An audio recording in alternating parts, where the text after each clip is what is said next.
Are TCGs just entertainment, another way to pass time, or are they something more? That's what we're talking about today on Master Set Madness Uprising Edition. We are on case number 14, and we'll be talking about that entertainment, TCGs, whether that's all they are, or if, again, there's something more to it, something bigger than that. But before we get too far into that, we're going to remind everybody that, again, yes, this is case number 14. We are doing Master Set Madness. We are trying to collect a complete master set of Flesh and Blood Uprising, which means we're looking to get one of every single card in every single version, variant that's possible from the booster boxes, not all the fancy promos and whatnot, because of course we aren't going to open any of those in here because they're promos. You can't get them, right? And we, again, here on case 14, we only got 8 cards left. 8 cards left. We are looking to get Burn Them All.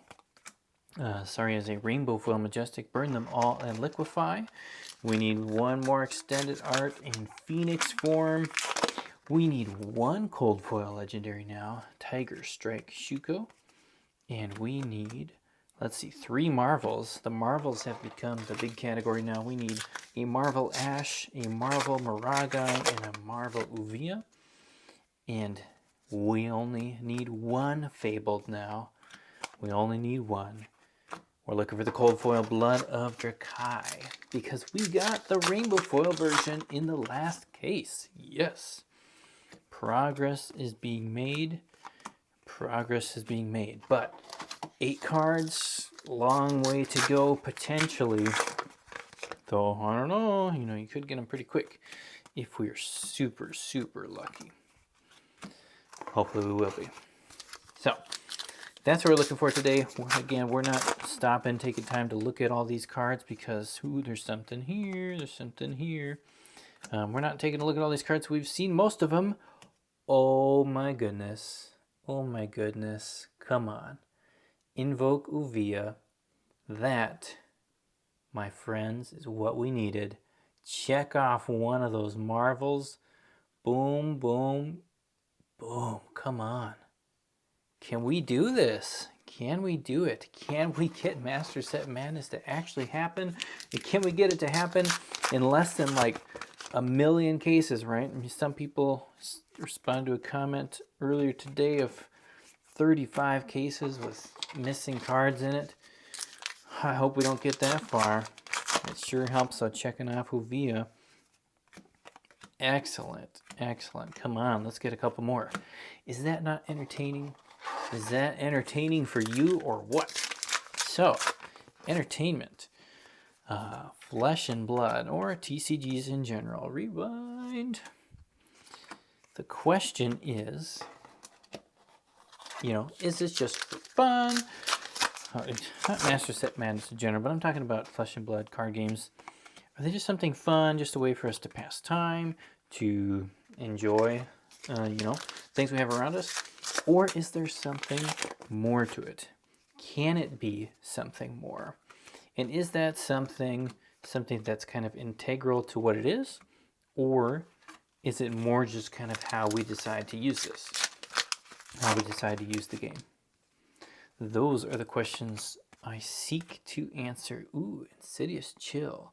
Not the one we're looking for, but we do like seeing majestic foils. We do like it. So yeah, I think, obviously, we got the title here, Flesh and Blood, right? And what's the purpose or reasoning behind naming the game this? No, it's not just to be kind of creepy and talk about flesh and blood, but it's about the idea that you play this game in person, right? It's only in paper. You play it in person with somebody else in the Flesh and Blood. Oh, that's the regular version. And you interact with them, right? Theoretically. I guess you could play a game in silence. And you can play games without looking at people. That's for sure. I've seen that happen. Heat wave. But again, you're in the person, right? You're in the flesh. It's a way for you to meet people, right? So I think beyond just, entertaining ourselves, this does provide a nice I don't know, it provides a nice way to meet people, to interact with people. You can go to tournaments, just make new friends. I don't think it always has to be about, the big competition, who's going to win the event, show up, try and make all the money. But I think this provides a great opportunity just to go out and meet people that you'd never meet. And I think that can be something that's a little bit more valuable than just entertainment, right? It's a little more valuable than just sitting and watching a movie or whatever at home. Though, of course, you could, it's not like card games are the only thing in the world that you can use to meet people. All sorts of hobbies and different things have that aspect to it. Of course, I don't think, you have to stop at just meeting people, but you can actually make friends with people. I actually think that's important to do. I think it's a valuable thing to be doing with this. If you're going to go somewhere and spend 3-4 hours sitting at tables, last pack here, guys, flipping cards around, well, I mean, sure, it's fun, but you might as well get something more than just that. You might as well learn a few names, talk to a few people. Oh man, rough case, sorry, here. Great for the collection, get Novia. Rough case on everything else here. Not exactly what we're hoping for, but we'll take it, right? We'll take getting a card that we need for our collection. Master Set Madness, down to 7. Can you guys believe it? Oh, if you've watched all these videos, can you believe that we are down to 7 cards? I mean, come on, talk about entertaining. I don't know. You tell me. I guess you tell me if you're listening this far. Hopefully you find some entertainment. But anyways, yeah, I think this is a great way to meet people and make friends.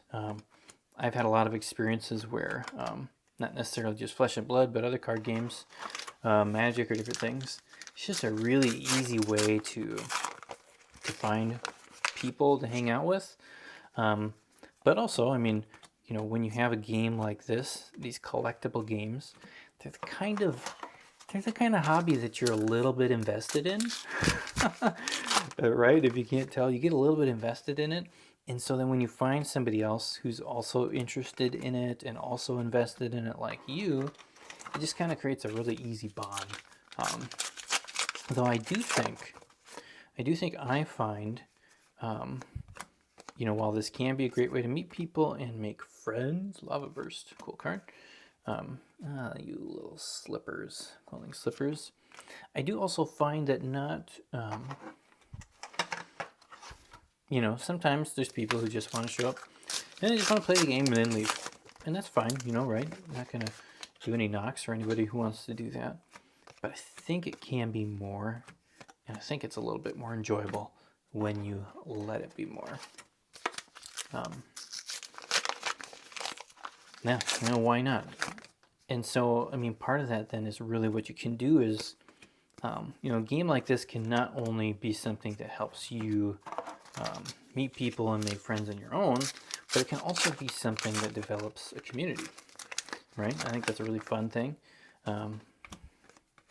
There's something special about having community, and I think one of the reasons it feels so special now as in our age or the time we're living in, is for a lot of us, especially those of us who are in the West, like me, community is not something that you find in a lot of places, right? People move around so much. I mean, I can't even think of how many times I've moved in the last 10 years. Foil Uprising. Like, it's difficult to have a really, really great community when you're moving from jobs all the time and you don't see the same people, like moving from apartment to a different place, and you live in an apartment for a year and you barely get to know the names of the people around you, let alone anything they do. Community is just something that we don't have as much. I'm not going to pretend that, just because you show up for a draft once a week somewhere or something, or a constructed event, that you have found and made the best possible community that you could have. I think community can go a lot deeper than just playing some games. But I don't know, there's really something fun and unique, I think. Oh, look at that, my friends. This is not the kind of fun and entertainment that we want, though maybe it's entertaining for you. This is the most plentiful, legendary of all. No wonder it is so cheap, because it's everywhere. It is everywhere. I need and a cold foil in that pack too. Not the one we're looking for though, but who's getting the boxes that have all the Shukos in it?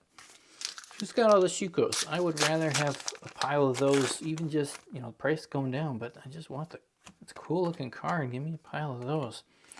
There's some of those crowns. Oh, peaks. So many peaks. Anyways, I think, I don't know, I've seen some cool things with different game communities before, where, you know, sometimes it's a pre-release weekend for a game, and then you get a big group together and you have breakfast together and lunch, and just kind of make a big fun party weekend out of it. That's a fun thing. You know, of course, there's all sorts of what do you call them? Conventions and whatnot. Obviously, Gen Con or different things, and you go to these events and you make friends, and it becomes kind of yearly rituals. And even know another guy who kind of does that, but hosts it on his own. You know, just has it in his house, has a bunch of people over. Really fun way of building community and people. But then where it really, you know, really gets to that whole flesh and blood aspect, where it gets to something really, really, I don't know, meaningful, is where you can kind of get beyond the game, right? Where you can get to the point where you actually talk to people about things other than Frost hexes.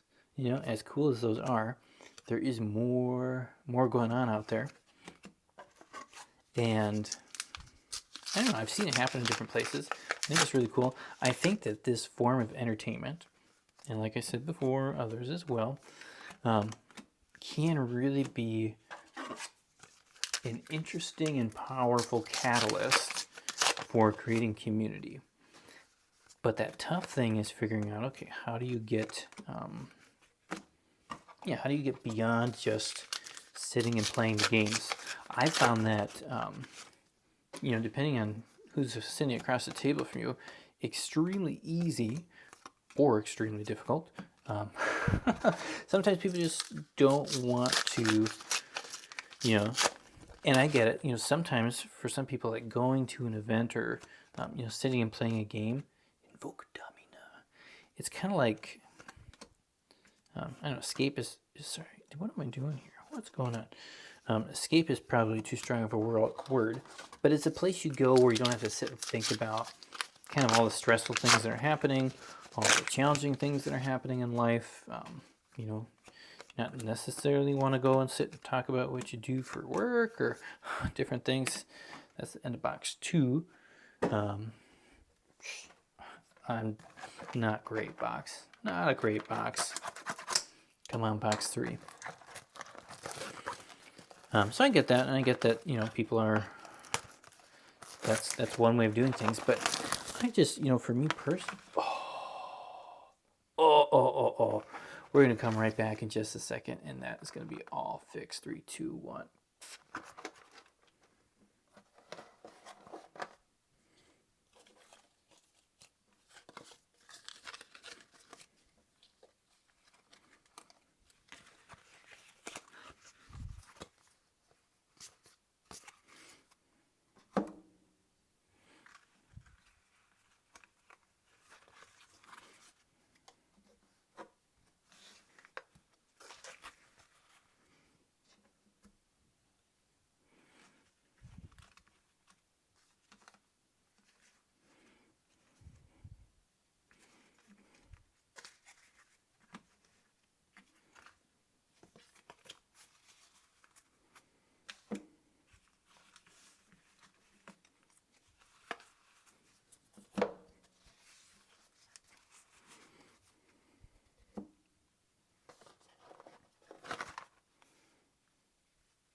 It's all fixed. Don't you love seeing it all be fixed? So much better. Who knows what I was saying before, but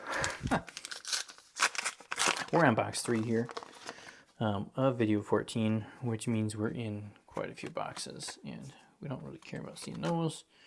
We'll just get those all on the side like that. More space for the things we want to see. I think I gotta cover up that dude so the focus works. So yeah, I totally get, you know, sometimes you just want to play, whatever. You're already thinking super hard. For those of us who don't have, you know, the super mega minds, you're already thinking really hard on what to play next and how to play. And then, depending on how many rounds you've done in the day, just a little bit beat by the end of it to have a super in-depth conversation with the person across the table from you. But I think, I don't know, for me it's kind of like a missed opportunity. A missed opportunity when I just sit down across from somebody, play a game, you walk away, you don't actually know their name, you didn't really connect anything about anything on it. And again, that's fine. Absolutely no knocks against anybody. No knocks against myself. I've done that plenty of times. And sometimes it's just the way the event's going. You don't have time to talk because you've went too long and you've been cut down to the timer that says stop and move on.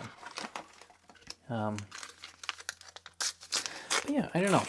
Just that the opportunity's there. And I guess the reason, I don't know here. Let's see if we get into a little crazy thought land or not. If you're watching this far in the video, maybe you can handle some crazy thoughts, or maybe they're not crazy at all, or whatever. But I think, you know, with that community aspect, part of the reasons why community and, you know, kind of just building up friendships and people is, I mean, honestly, you know, like we're having fun with these, and we've got, you know, we got cards like Liquefy and Double Strike and Devotion, and, you know, just kind of these crazy cards fighting. We're fake fighting, right? Having these fake uprisings and things in these games we play. But, you know, we all know the world's pretty messed up. There's a lot of crazy things happening around the world. You know, some of those are really big things, but at the same time, there's not like, you don't know, because if we don't talk to people at events, but we all have these crazy things that happen in our own lives, and things that just kind of, you know, I think as the years have gone by, I think more and more about how, you know, just because I see somebody in front of me doesn't mean I have any idea what's going on in their life, or whether they're having a great day or a terrible day, or kind of the stress they have going on. Or even for, you know, for parents, just realizing that by you know, 7 in the morning, they've probably 7, 8, 9 in the morning, they've already been dealing with screaming and yelling and, you know, all sorts of just conversations that, you know, a few years ago I would have never even just thought about that I would have had to deal with.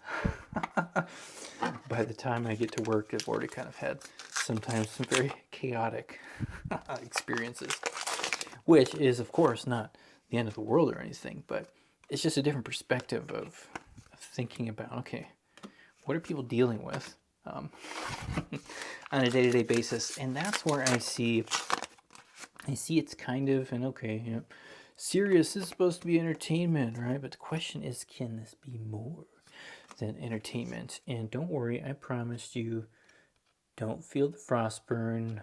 We'll just have some fun too.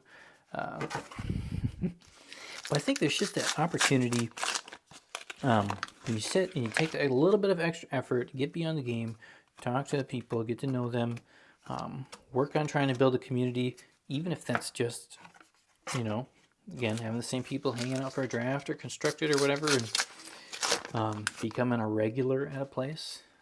I think just doing that can make the world a better place. And it sounds a little silly, maybe sounds a little hokey, whatever. And again, obviously, that doesn't save or stop a lot of the terrible, crazy, complicated things that are happening around the world. But I also feel like, you know, when you're not willing to try on like this small level of the people I'm sitting and playing games with across the table. Like, I mean, come on, what if we can't do it there? Can we really do it on a bigger level? You know, it's kind of like, well, I want to clean the environment, but I'm not willing to, you know, keep my own space clean or take care of the things around me. Like, sometimes we got to start with just what's in front of us. And I've seen cool things in game communities, right? I mean, you guys have seen these too. If you've, come on.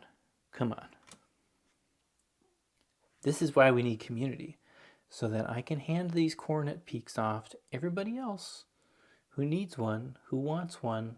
What is this, like 10? Our 10th one with the rainbow foils and cold foils. 2 in the same case. The same case, my friends. Oh. Yeah, no, I've seen game communities, right, where, you know, we hold events and different things to help people out who are struggling, and, you know, sometimes we get beyond just cracking packs. That's the end of box 3. And we do those events, those, you know, we do drives there, different things to help people, and we try and make it more than about the game. And I think we can do it more. I think we can do it more. And sometimes, you know, it's silly or whatever it is, sometimes just making that friendship with somebody makes a big difference in their day, in their life. Especially if you figure out a way to kind of do that as a group and not just make it, you know, just a couple of people. But the more you do that, that spreads, it influences people, not just there, but then the rest of, you know, the things they do, rest of their lives. And it's the kind of thing where you don't really know what one small, I don't know, every phrase that comes up in my head sounds cheesy or cliche to me. You know, one small act of friendship, I'll use that word, can have ripple effects and do crazy things. So I don't know, these are just thoughts on the top of my head. I'm sure if I spent, you know, 3 hours planning on what I wanted to say, I could have more clear and concise and specific points to give, but I didn't. I thought I'd just jump for it. Encase foil. That's 3 majestic foils that we already have. Only 3 though. We didn't get one last box, I believe. Okay, let's keep going. Erase the face. Erase the face. I don't know, what's that? 13 erase face so far. So community. I think opportunity to make a better world. I think if we spend more time too, just focusing on enjoying playing the game for fun and making great friends and stuff, it does have an influence on the world. And of course, there's a lot of practical aspects too with games like this. Of course, if you're buying the game and playing the game, you're providing jobs, right, for people. Providing jobs for distributors and game store owners, card flippers, the people who make the game, right, LSS, and artists. I think that's kind of an interesting too. Like, not always, but a lot of people like, we want to support art and we want art to be a big thing, support artists, yada yada yada. And then at the same time, we want this game to be as cheap as possible.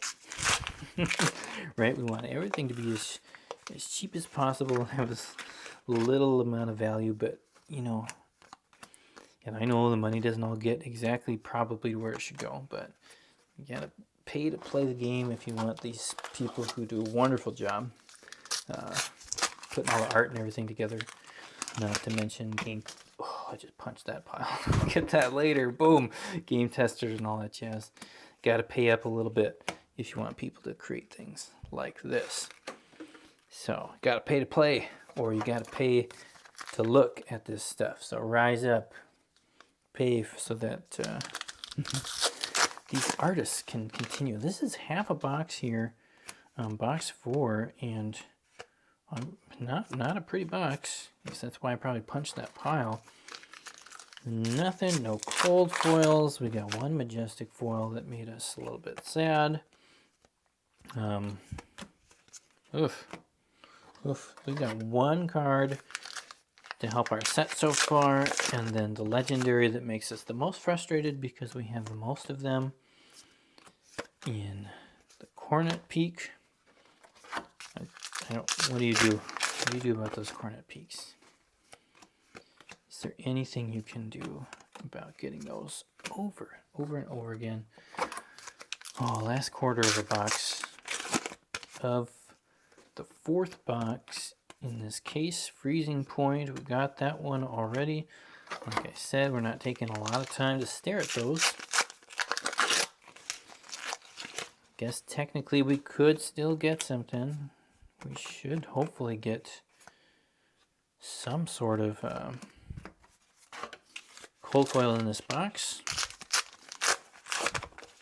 Something.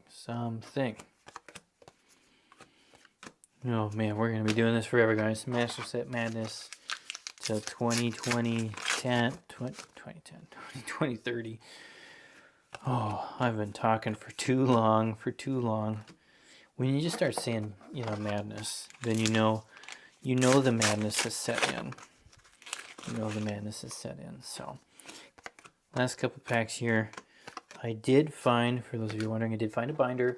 We've started a binder. We have filled it all up. It has 8 missing slots, soon to be 7. After this filming is done. And, ooh, it looks good. It looks really good. We are close. And I don't know if I'm going to be able to do a sneak peek of that, or if we're actually going to be able to finish this before we look at it. Oh, we almost threw the Glacial Horns.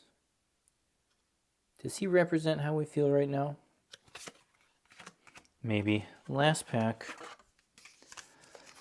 Oh, hard to feel too excited about this one.